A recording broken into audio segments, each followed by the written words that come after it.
This is the reality of gun crimes in South Africa.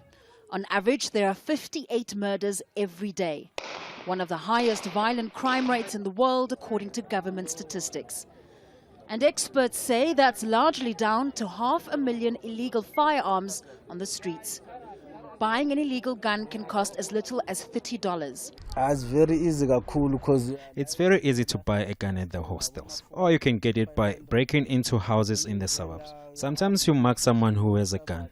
It's very easy to get a gun here in South Africa. These gang members in the Johannesburg township of Soweto, who don't want to be identified, say guns make it easier to commit crimes. With 4 guns between them, they call themselves a small army. And they say they're capable of protecting themselves. We do so many things, it's like... I can tell you that we commit crime. We do a lot of things driven by emotions. Because when you look at the situation at home, no one is working. The whole household has nothing. How else can we use a gun, especially one that is not licensed? We hustle the wrong way, just so we can have something to eat. I can find a gun maybe somewhere here. They say they've all been arrested for crimes ranging from house break-ins to vehicle theft.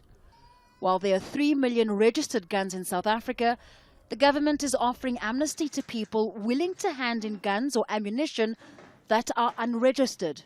But they'll only avoid prosecution if the guns have not been used to commit crime.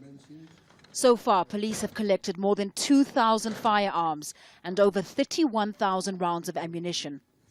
At this handover in Johannesburg, gun shop owner Chris van den Berg is surrendering more than 300 firearms he says no longer have commercial value. But while the government says there have been some successes in reducing the number of guns on the street, some people say the amnesty program will not reduce crime. Would any of you hand over your own firearms? No. No, I won't. I won't. No. Every year, close to 10,000 guns, from handguns to AK-47 assault rifles, are reported lost or stolen, adding to hundreds of thousands of illegal firearms on South African streets. The government says it's doing all it can to change that. These guns are often difficult to trace, and police hope some of them will be handed over during the amnesty period.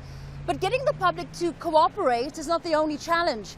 Police corruption has also contributed to the number of illegal firearms, with some police officers accused of selling confiscated guns to criminals. And so for many, the government may still not be doing enough to make South Africa safer. Fahmida, Al Jazeera, Johannesburg.